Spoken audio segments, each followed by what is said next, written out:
ஹல்லேலூயா. ஹல்லேலூயா. பிரியமானவர்களே, ಪ್ರೀತಿ ಉಳ್ಳವರೇ, ವೇದத்தில் ಅನೇಕ பேரை நாம் பார்க்கின்றோம். ಸತ್ಯವೇದದಲ್ಲಿ ನಾವು ಅನೇಕ ಮಂದಿಗಳನ್ನು ನೋಡ್ತೇವೆ.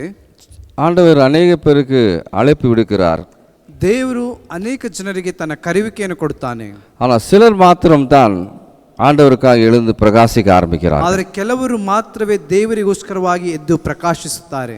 அவரிடத்தில் ஒரு மாறுதலை நாம் காண முடிகிறது. ಅವರಲ್ಲಿ ಒಂದು ಬದಲಾವಣೆ ನಾವು ಕಾಣಬಹುದು. ஹல்லேலூயா. ಹಲ್ಲೆಲೂಯಾ. அந்த மாறுதல் தான் தேவனுடைய சித்தத்தை நிறைவேற்ற அவர்களுக்கு உதவுகின்றது. ಆ ಬದಲಾವಣೆಯೇ ಆ ದೇವರ ಚಿತ್ತವನ್ನು ಅವರು ನೆರವೇರಿಸುವುದಕ್ಕೆ ಅದು ಸಹಾಯಕವಾಗಿರುತ್ತದೆ. ಸಮயம் குறைவா இருக்கிறபடினால நாங்கள் வேகமாக கடந்து செல்கிறோம். ಸಮಯ ಕಡಿಮೆ ಇರೋದ್ರಿಂದ ನಾನು ಬೇಗವಾಗಿ ಹೋಗಲು ಬಯಸ್ತೇನೆ. முதலாவது நாங்கள் பார்க்கும்போது ಮೊದಲನೇದಾಗಿ ಗಮನಿಸುವಾಗ ஆபிரகாம் என்ற ஒரு மனிதனை தேவன் அழைக்கின்றார். ಅಬ್ರಹಾಮನನ್ನು ದೇವರು ಕರೆಯುತ್ತಾರೆ. நமக்கு எல்லாம் தெரிந்த ஒரு விஷயம்தான். ನಮಗೆಲ್ಲರಿಗೂ ತಿಳಿದಂತ ವಿಷಯವೇ. அவன் ஆண்டவர் அழைத்த உடனே ಅವನು ದೇವರು ಆತನನ್ನು ಕರೆದ ತಕ್ಷಣ அவர் யார் என்று தெரியாது அவருக்கு. ಆತನು ಯಾರು ಎಂಬುದಾಗಿ ಗೊತ್ತಿಲ್ಲ. ஆனால் ஒன்றை மாத்திரம் அவன் அடையாளம் கண்டுகொள்கிறான். ஒன்றை மாத்திரம் அவன் அடையாளம் கண்டுகொள்கிறான். ಆತನು ಒಂದನ್ನು ಮಾತ್ರ ಗುರುತಿಸಿಕೊಳ್ಳುತ್ತಾನೆ. ஏதோ ஒரு இவர் ஜீவனுள்ள தேவன் என்பதை அவன் அறிந்து கொள்கிறான். ಈತನು ಜೀವುಳ ದೇವರು ಎಂಬುದಾಗಿ ಆತನು ಕಂಡುಕೊಳ್ಳುತ್ತಾನೆ. உடனடியே அந்த என்ன பண்றான், அவனை ஏற்றுக்கொள்கிறான். அந்த அழைப்பை அவன் ஏற்றுக்கொண்டு ತಕ್ಷಣವಾಗಿ ಆ ಕರೆಯುವಿಕೆಯನ್ನು ಆತನು ಸ್ವೀಕಾರ ಮಾಡಿಕೊಂಡು உடனடியாக அவன் கால தாமதம் பண்ணாதபடி தேவனுடைய சித்தத்தை நிறைவேற்ற தன்னை ஒப்பு கொடுக்கிறான். ಅವನು ತಕ್ಷಣವಾಗಿ ಸಮಯವನ್ನು ವ್ಯರ್ಥ ಮಾಡದ ಹಾಗೆ ದೇವರ ಚಿತ್ತವನ್ನು ನೆರವೇರಿಸುವುದಕ್ಕಾಗಿ ತನ್ನನ್ನು ತಾನು ಒಪ್ಪಿಸಿಕೊಡುತ್ತಾನೆ. மிக துரிதமாக அதை செய்ய ஆரம்பிக்கிறான். ಅವನು ಅತಿ ಶೀಘ್ರದಲ್ಲಿ ಅದನ್ನು ಮಾಡ್ತಾನೆ. வேதம் ஆதி அவன் 12ஆம் வயதுல நீங்க வீட்டுல போய் படிச்சுங்க. ನಾವು ಆದಿಕಾಂಡ ಪುಸ್ತಕದಲ್ಲಿ 12ನೇ ಅಧ್ಯಾಯದಿಂದ ನಾವು ಮನೆಯಲ್ಲಿ ಹೋಗಿ ಓದಿ ನೋಡ್ರಿ. உடனடியாக அவன் அந்த இடத்தை விட்டு நகருகின்றான். ಅವನು ತಕ್ಷಣವಾಗಿ ಆ ಸ್ಥಳವನ್ನು ಬಿಟ್ಟು ಹೋಗುತ್ತಾನೆ. அந்த ஒரு காரியம் தான் என்ன நடக்குது என்றால், ಆ ಒಂದು ಸಂದರ್ಭದಲ್ಲಿ ಏನಾಗುತ್ತದೆ ಎಂಬುದಾಗಿ ಗೊತ್ತಾಗುತ್ತದೆ. தேவனுடைய சித்தம் அவன் வாழ்க்கையில நிறைவேற ஆரம்பிக்கின்றது. ದೇವರ ಚಿತ್ತ ಅವನ ಜೀವಿತದಲ್ಲಿ ನೆರವೇರುವುದಕ್ಕೆ ಪ್ರಾರಂಭಿಸುತ್ತದೆ. பாருங்க, அநேக பேர் நம்ம எப்பவோ நிறைய பேர் சொல்வதை கேள்விப்பட்டிருக்கிறேன். ಅನೇಕ ಜನರು ಹೇಳುವಂತ ಕಾರ್ಯವನ್ನು ಗಮನಿಸಿ ನೋಡಿದ್ದೇವೆ. எனக்கும் இந்த அழைப்பு இருந்தது, ನನಗೂ ಆ ಕರೆಯುವಿಕೆ ಇತ್ತು. ஆனால் நான் ஏனோ தானே என்று இருந்து விட்டேன். ನಾನು ಏನೋ ತಾನೋ ಎಂಬುದಾಗಿ ಸುಮ್ಮನಾಗಿಬಿಟ್ಟೆ. இப்போது வயதாகிவிட்டது, ಈಗ ನನಗೆ ವಯಸ್ಸಾಗಿದೆ. நான் இப்போது தேவனுக்காக எதை செய்ய முடியுமா என்று நான் யோசிக்கிறேன். ಈಗ ನಾನು ದೇವರಿಗೋಸ್ಕರವಾಗಿ ಏನಾದರೂ ಮಾಡೋದಕ್ಕೆ ಸಾಧ್ಯವಾಗುತ್ತದೆ ಎಂಬುದಾಗಿ ನಾನು ಯೋಚಿಸುತ್ತೇನೆ. பிரியமானவரே, கால தாமதம் என்பது அது மிக ஒரு பெரிய விலைக்கரையத்தை நாம் கொடுக்கக்கூடியதாக இருக்கிறது. ಅಲ್ಲಿ ಸಮಯವನ್ನು ನಾವು ತಡ ಮಾಡಿ ಬಿಡುವಂಥದ್ದು ಅದು ಬಹಳ ಬೆಲೆ ಕಟ್ಟುವಂಥದ್ದಾಗಿದೆ. அந்த பாருங்க, ஆபிரகாமை போல உடனடியாக நாம் செயல்படுத்த அவருடைய திட்டத்துக்கு செயல்படுத்த ನಾವು ಅರ್ಪಣಿக்கும் போது ನಾವು ಅಬ್ರಹಾಮನ ರೀತಿಯಲ್ಲಿ ಆ ಸಮಯವನ್ನು ವ್ಯರ್ಥ ಮಾಡದ ಹಾಗೆ ತಕ್ಷಣವಾಗಿ ಉಪಯೋಗಿಸೋದಕ್ಕೆ ದೇವರ ಚಿತ್ತ ನೆರವೇರಿಸೋದಕ್ಕಾಗಿ ನಾವು ಉಪಯೋಗಿಸುವಾಗ துரிதமாக செயல்பட ஆரம்பிக்கும் போது ಅದು ತಕ್ಷಣವಾಗಿ ನಾವು ಮಾಡೋದಕ್ಕೆ ಪ್ರಾರಂಭಿಸುವಾಗ தேவன் நம்ம வாழ்க்கையில வைத்திருக்கிற ஒவ்வொரு பிளானும் ಕರೆಕ್ಟಾன ಸಮಯದಲ್ಲಿ ಆರಂಭಿಕವಾಗಿರುತ್ತೆ. ದೇವರು ನಮ್ಮ ಜೀವಿತದಲ್ಲಿ ಆತನು ನಿಶ್ಚಯಿಸಿರುವಂತ ಆತನ ಆಲೋಚನೆಗಳು ತಕ್ಕ ಸಮಯದಲ್ಲಿ ನೆರವೇರುತ್ತದೆ. பாருங்க, அங்கும் இங்கும் அவன் அலைகாடுகிறான். ಅವನು ನೋಡ್ರಿ, ಆತನು ಅಲ್ಲಿ ಇಲ್ಲಿ ಅಲೆದಾಡ್ತಾ ಇದ್ದಾನೆ. எகிப்துக்கு போறான். ಅವನು ಐಗುಪ್ತ ದೇಶಕ್ಕೆ ಹೋಗ್ತಾನೆ. பிறகு திரும்பி வருகிறான். ಅವನು ಮತ್ತೆ ಹಿಂದಿರುಗಿ ಹಾದು ಬರ್ತಾನೆ. திரும்பி இன்னொரு இடத்துக்கு போறான். ಮತ್ತೆ ಆತನು ಮತ್ತೊಂದು ಸ್ಥಳಕ್ಕೆ ಹಾದು ಹೋಗ್ತಾನೆ. பல விதமான போராட்டங்கள் அவன் வாழ்க்கையில் சந்தித்துக் கொண்டுதான் இருக்கின்றன. ಅನೇಕ ವಿಧವಾದಂತ ಹೋರಾಟಗಳು ಅವನ ಜೀವಿತದಲ್ಲಿ ಆತನು ಸಂಧಿಸುತ್ತಲೇ ಇರ್ತಾನೆ.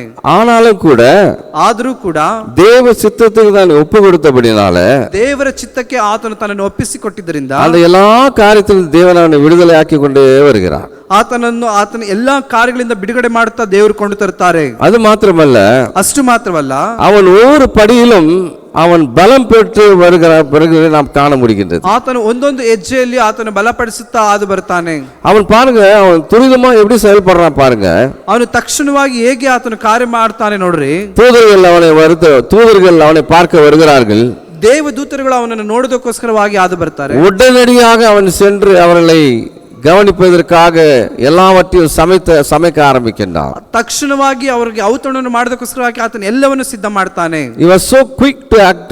என்னன்னா ரொம்ப குயிக்கா ஆக்ட் பண்றான் பாருங்க. ಅವನು ತಕ್ಷಣವಾಗಿ ಎಲ್ಲದಕ್ಕೂ ಸಿದ್ಧವಾಗಿ ಕೆಲಸ ಮಾಡುವವನಾಗಿರ್ತಾನೆ. அவங்ககிட்ட பேசின டைம் வேஸ்ட் பண்ணாதபடி ಅವನು ಯಾವುದೇ ಸಮಯವನ್ನು ವ್ಯರ್ಥ ಮಾಡದ ಹಾಗೆ உடனடியாக அவர்களை கவனிக்கவும் அவர்களை அவரை கனப்படுத்தவும் ஆரம்பிக்கிறான். ತಕ್ಷಣವಾಗಿ ಅವರಿಗೆ ಅತಿಥಿ ಸತ್ಕಾರ ಮಾಡೋದಕ್ಕಾಗಿಯೂ ಮತ್ತು ಅವರನ್ನು ಗೌರವಿಸೋದಕ್ಕೋಸ್ಕರವಾಗಿ ಆತನ ಎಲ್ಲ ಕಾರ್ಯವನ್ನು ಮಾಡ್ತಾನೆ. இந்த காரியம் தேவனுக்கு மிகவும் பிரியமா இருக்குது பாருங்க. ಈ ಕಾರ್ಯ ಬಹಳ ದೇವರಿಗೆ ಪ್ರಿಯವಾದದ್ದಾಗಿದೆ. உடனடியாக ஆண்டவர் அவனுக்கு என்னென்ன செய்ய இருக்கிறாரோ அதை சொல்ல ஆரம்பிக்கிறார். ಆತ ತಕ್ಷಣವಾಗಿ ದೇವರು ಏನೇನು ಹೇಳ್ತಾನೋ ಆ ಕಾರ್ಯಗಳನ್ನೆಲ್ಲ ಆತನು ಮಾಡೋದಕ್ಕೆ ಸಿದ್ಧನಾಗಿರ್ತಾನೆ. பிரியமானவர்களே, தேவன் என்னோடு பேச வேண்டும் என்று பாஸ்டிங்கெல்லாம் இருக்கிறாங்க. ಕೆಲವೊಬ್ಬರು ದೇವರು ಮಾತನಾಡೋದಕ್ಕೋಸ್ಕರವಾಗಿ ಉಪವಾಸದಲ್ಲೇ ಇರುತ್ತಾರೆ. முதலாவது என்னிடத்தில் இருக்கிற மாறுதல் மிக முக்கியமானது என்று வேதம் தெளிவாக சொல்கிறது. ಮೊದಲನೇದಾಗಿ ನಮ್ಮಲ್ಲಿ ಬದಲಾವಣೆ ಬಹಳ ಅವಶ್ಯಕವಾಗಿದೆ. பாருங்க, ஆபிரகாமை போல தேவனை கனப்படுத்துவதிலும் தேவனை கௌரவப்படுத்துவதிலும் எவ்வளவு துரிதமாக செயல்படுகிறானோ அவ்வளவு துரிதமாய் ದೇವನ ಅವನೋಡು ಕೂಡ ಇಡಪಡ ಆರಂಭಿಸಿದ. ನೋಡ್ರಿ, ಅಬ್ರಹಾಮನ ರೀತಿಯಲ್ಲಿ ದೇವರನ್ನು ಗೌರವ ಪಡಿಸೋದ್ರಲ್ಲೂ ಮತ್ತು ಅತಿ ಸತ್ಕಾರ ಮಾಡೋದ್ರಲ್ಲಿ ಎಷ್ಟು ಆತುರವಾಗಿರ್ತಾರೋ ಅಷ್ಟು ಆತುರವಾಗಿ ದೇವರು ಆಶಿಸ್ತಾರೆ.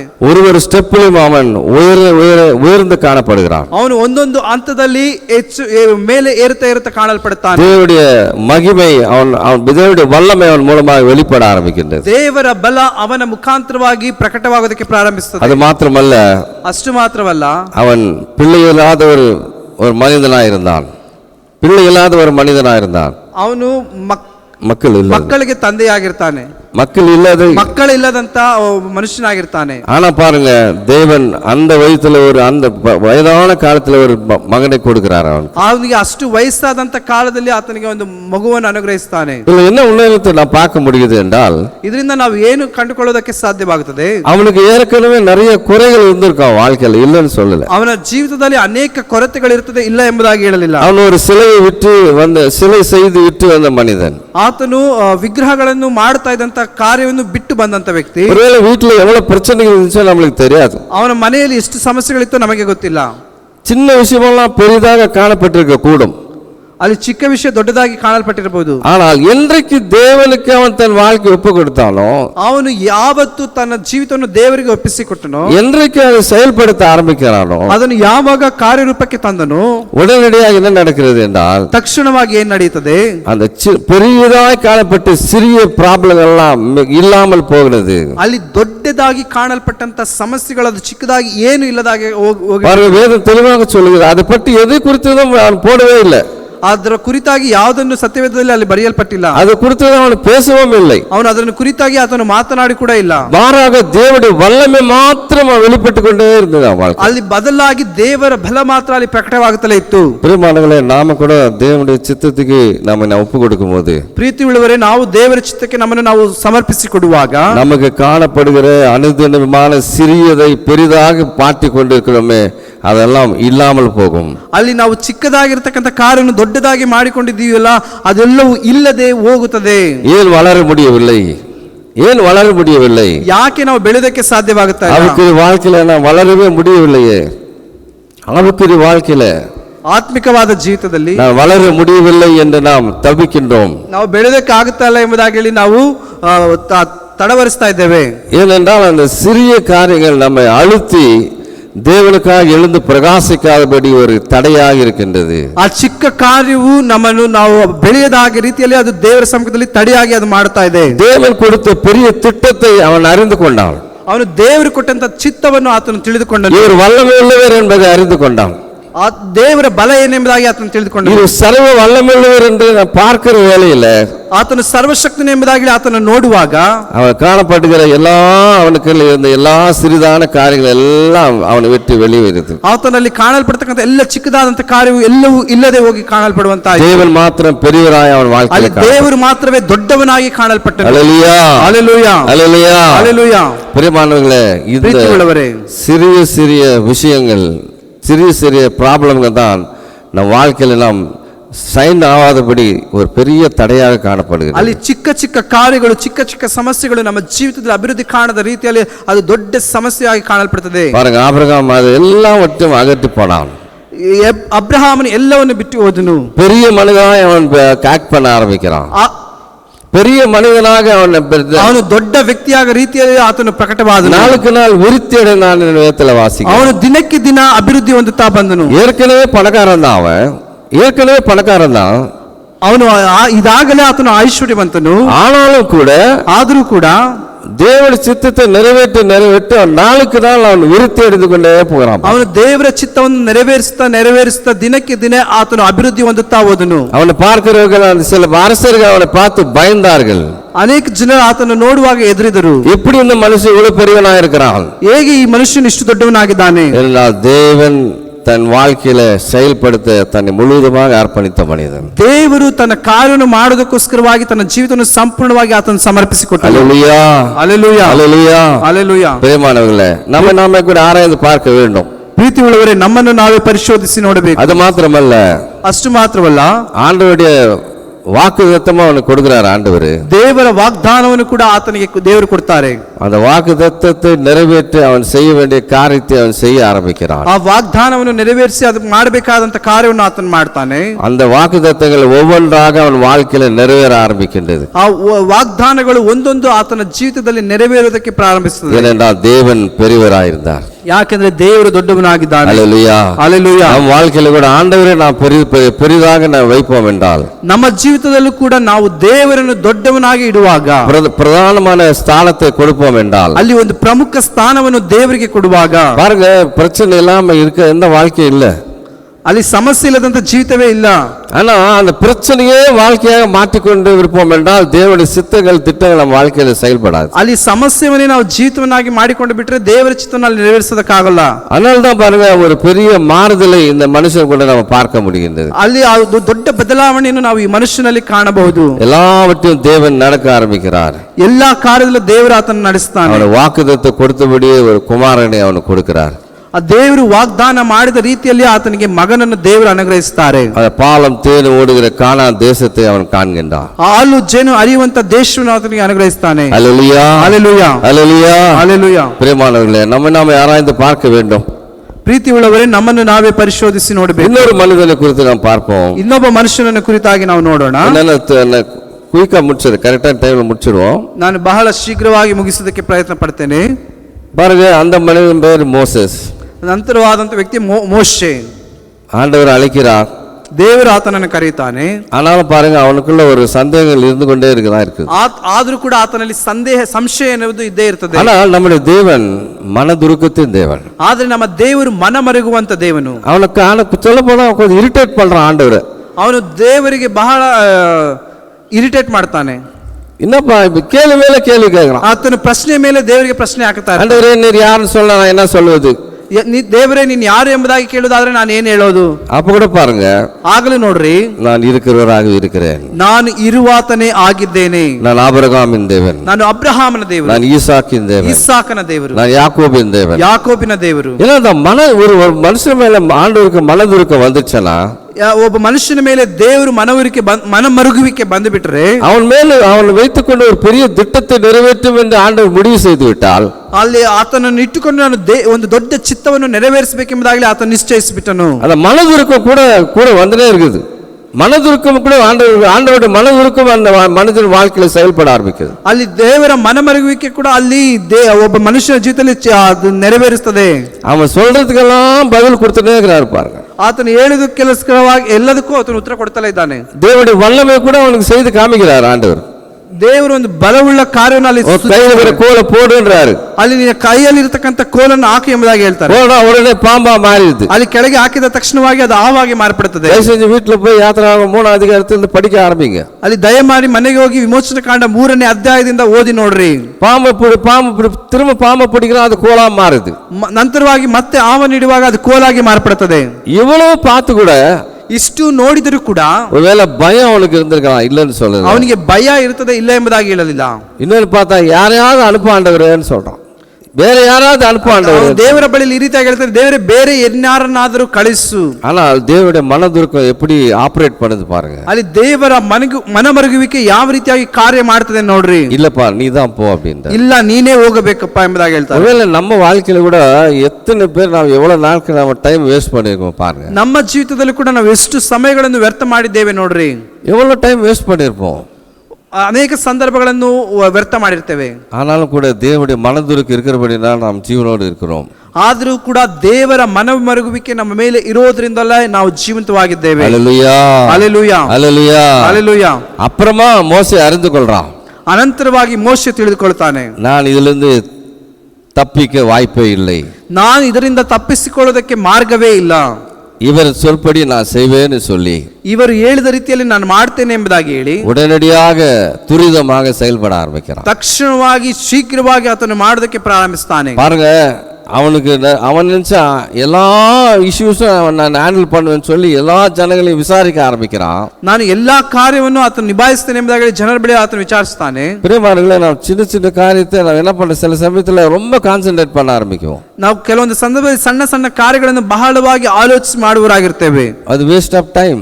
ಅದು ವ್ಯರ್ಥವಾದಂತ ಸಮಯವಾಗಿರುತ್ತದೆ. மாமனார் ஐடியா கொடுக்கிறார் பாருங்க, ಆತನ ಮಾವ ಆತನಿಗೆ ಆಲೋಚನೆಗಳನ್ನು ಕೊಡ್ತಾನೆ, ஆண்டவர் அதை செய்யறார்.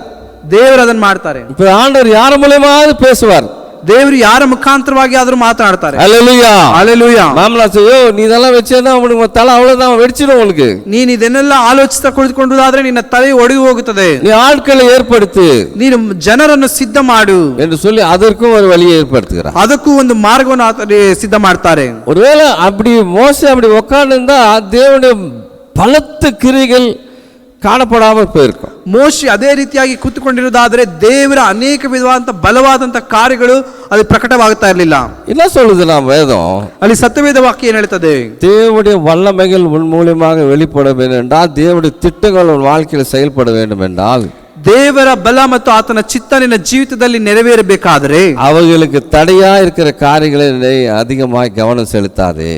ಅದಕ್ಕೆ ತಡೆಯಾಗಿರ್ತಕ್ಕಂಥ ಕಾರ್ಯಗಳ ಮೇಲೆ ನೀನು ಅಧಿಕವಾಗಿ ಗಮನ ಸಲ್ಲಿಸಬೇಡ. அதை செயல்படுத்த வேறு யாராவது இருப்பார்கள், ಅದನ್ನು ನೆರವೇರಿಸೋದಕ್ಕೋಸ್ಕರವಾಗಿ ಬೇರೆ ಯಾರಾದರೂ ಇರ್ತಾರೆ. அல்லேலூயா அல்லேலூயா அல்லேலூயா அல்லேலೂಯಾ. பாருங்க, துரிதமா செயல்படுறதுனால ಅವನು ಬಹಳ ಶೀಘ್ರವಾಗಿ ಆತನು ಮಾಡುವುದರಿಂದ ನಿಮಿತ್ತವಾಗಿ என்றைக்கு அந்த காரியத்துக்கு தான் ஒப்பு கொடுத்தானோ, ಯಾವಾಗ ಆತನ ದೇವರ ಕೈಗೆ ಒಪ್ಪಿಸಿಕೊಟ್ಟನು, உடனடியாக தேவனுடைய வல்லமை அவன் மூலமா செயல்பட ஆரம்பிக்கும். ತಕ್ಷಣವಾಗಿ ದೇವರ ಬಲ ಅವನ ಮುಖಾಂತರವಾಗಿ ಪ್ರಕಟವಾಗೋದಕ್ಕೆ ನಾವು ಪ್ರಾರಂಭಿಸಿತು. வேதத்துல வாசிக்கிறோம், ನಾವು ಸತ್ಯವೇದದಲ್ಲಿ ಓದ್ತೇವೆ, ஒரு மனிதனாய் இருந்து ಒಬ್ಬ ಮನುಷ್ಯನಾಗಿದ್ದು ஒரு பெரிய சேனையை அவன் நடத்தி கொண்டு போகிறான். ಒಂದು ದೊಡ್ಡ ಸೈನ್ಯವನ್ನೇ ಆತ ನಡೆಸಿಕೊಂಡು ಹೋಗ್ತಾನೆ. யார் அவர் முன்னே போகிறவர்? ಯಾರು ಆತನ ಮುಂದೆ ಹೋಗುವಂತದ್ದು? தேவ வல்லமை அவன் முன்னே போய் கொண்டு. ಆಮೆನ್. ದೇವರ ಬಲ ಆತನ ಮುಂದೆ ಹಾದು ಹೋಯಿತು. அல்லேலூயா. அல்லேலೂಯಾ.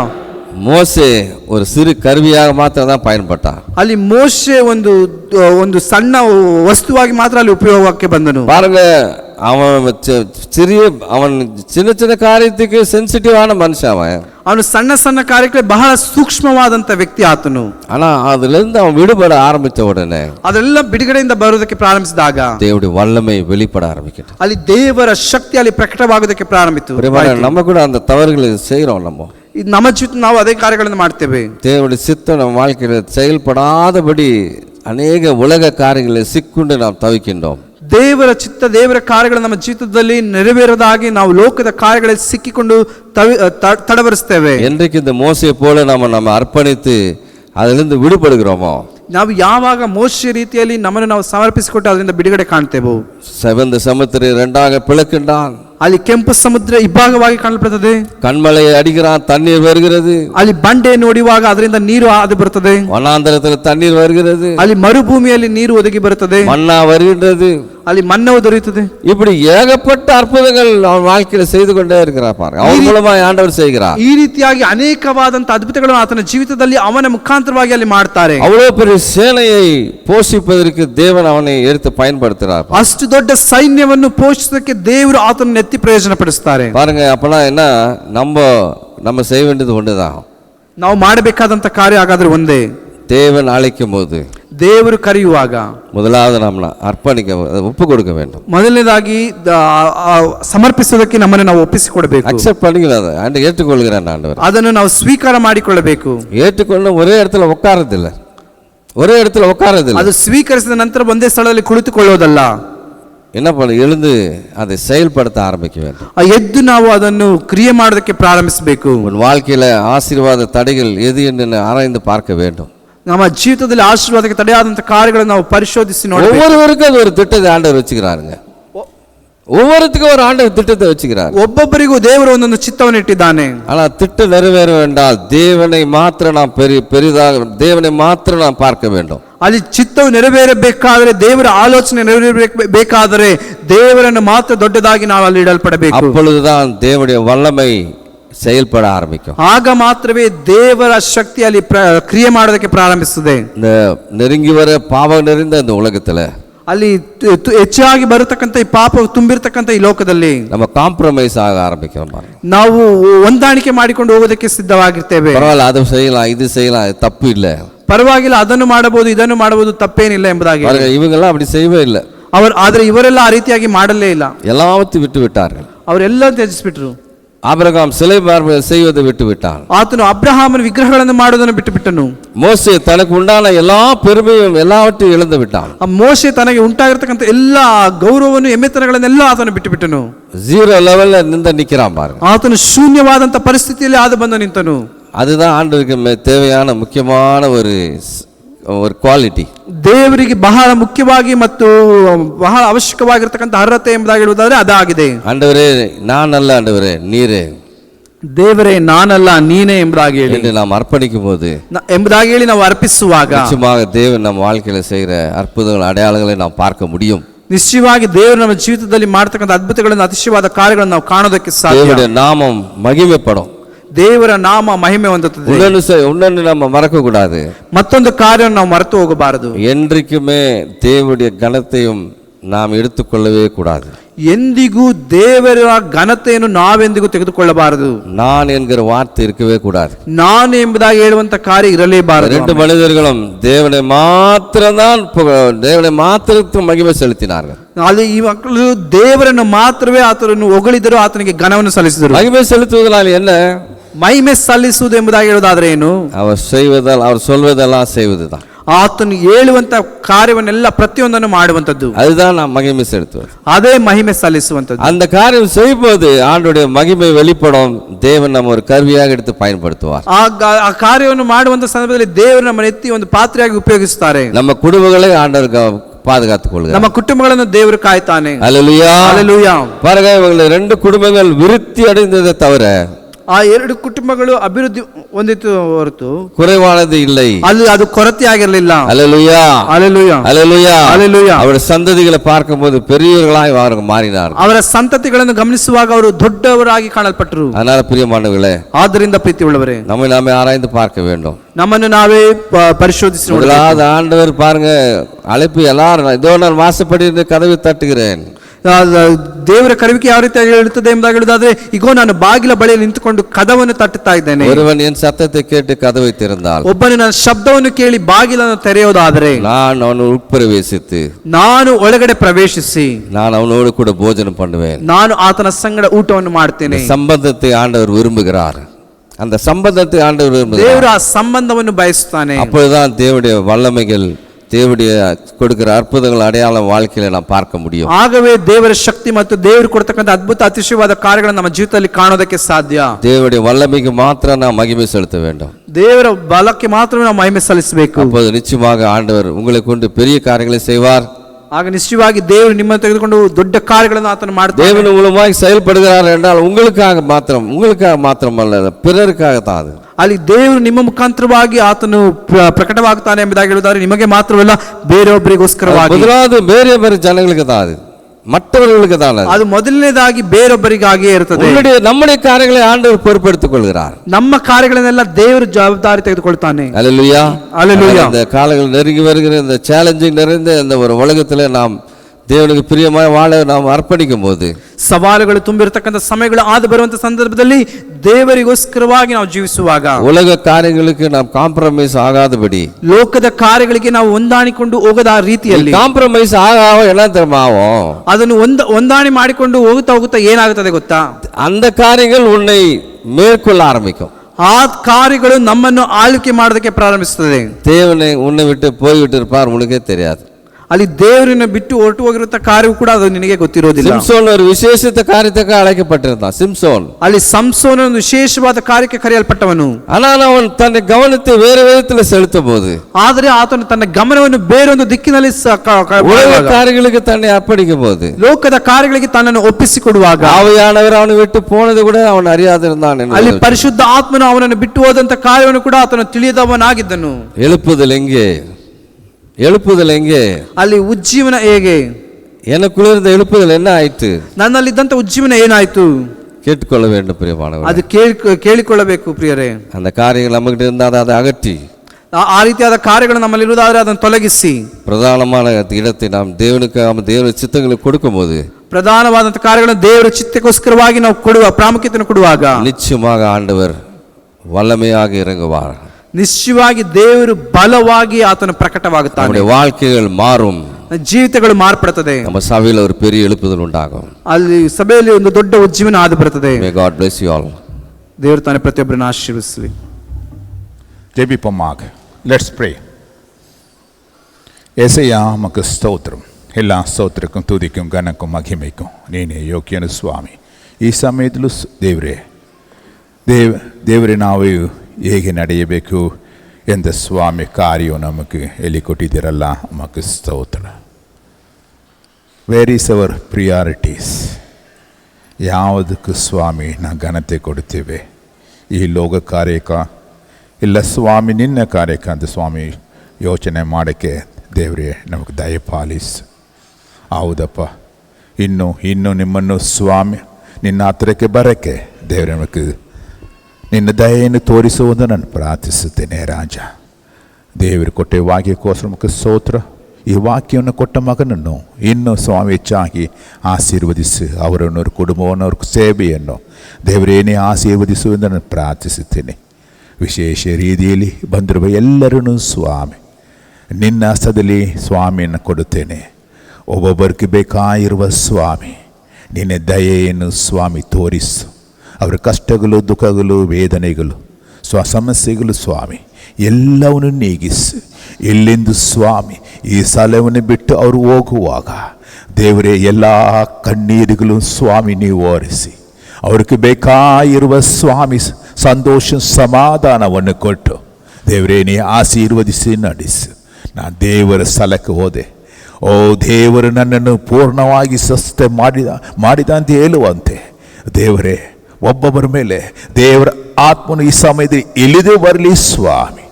ಯಾವ ಕಾಯಿಲು ಸ್ವಾಮಿ, ಯಾವ ಕಷ್ಟಗಳು ಮಧ್ಯದಲ್ಲಿ ಬಂದಿದ್ದಾರೋ ನಾನು ಪ್ರಾರ್ಥನೆ ಮಾಡುವ ಸಮಯದಲ್ಲಿ ಸ್ವಾಮಿ ಒಂದು ಬಿಡುಗಡೆ ಕೊಡುವಂತ ನಾನು ಪ್ರಾರ್ಥಿಸುತ್ತೇನೆ ರಾಜ. ಹೌದಪ್ಪ, ಅವ್ರ ಕಣ್ಣೀರೆಲ್ಲ ಒರೆಸಿ ಕಷ್ಟಗಳೆಲ್ಲ ಸ್ವಾಮಿ ನೀಗಿಸು ರಾಜ. ಒಂದು ಪೂರ್ಣ ಸುಖ ಹೊಂದಿ ಸ್ವಾಮಿ ಹೋಗಕ್ಕೆ ದೇವರೇ ನೀ ದಯಪಾಲಿಸು. ಈ ವಾಕ್ಯವನ್ನು ಕೇಳುವ ಸ್ವಾಮಿ ಯಾವ ರೀತಿಯಲ್ಲಿ ಕೇಳ್ತಾರೋ ಯೂಟ್ಯೂಬ್ ಸ್ವಾಮಿ, ಫೇಸ್ಬುಕ್ ಮತ್ತು ಸ್ವಾಮಿ ಎಲ್ಲ ಕರಲಿಂದು ಸ್ವಾಮಿ ಆ ಕೇಳುವ ಒಬ್ಬೊಬ್ಬರನ್ನು ಸ್ವಾಮಿ ಆಶೀರ್ವದಿಸು. ಅವರು ನಿಮ್ಮ ಹತ್ರ ಪ್ರಾರ್ಥನೆ ಮಾಡುವಾಗ ಪರಲೋಕದ ದೇವರು ಸದುತ್ತರು ದಯಪಾಲಿಸುವುದನ್ನು ಪ್ರಾರ್ಥಿಸುತ್ತೇನೆ. ನಿನ್ನ ಮಕ್ಕಳನ್ನು ಸ್ವಾಮಿ ನಿನ್ನ ನಾಮದಲ್ಲಿ ನಾನು ಆಶೀರ್ವದಿಸುತ್ತೇನೆ. ನೀ ಆಶೀರ್ವದಿಸು. ಕರ್ತನಾದ ಯೇಸು ಕ್ರಿಸ್ತ ನಾಮದಲ್ಲಿ ಬೇಡುತ್ತೇನೆ ತಂದೆಯೇ, ಆಮೇನ್. ನನ್ನ ಮನವೇ ನನ್ನ ಸರ್ವೇಂದ್ರಗಳಲ್ಲಿ ಪವಿತ್ರ ನಾಮத்தை ಕೀರ್ತಿಸಿರಿ. ನನ್ನ ಮನವೇ ಯೆಹೋವನ ಕೊಂಡಾಡು, ಆತನು ಮಾಡಿದ ಉಪಕಾರ ಒಂದನ್ನೂ ಮರೆಯಬೇಡ. Amen. Hallelujah, hallelujah, hallelujah. God bless you all. ದೇವರು ಎಲ್ಲರನ್ನು ಆಶೀರ್ವದಿಸಲಿ. ಆಮೇನ್.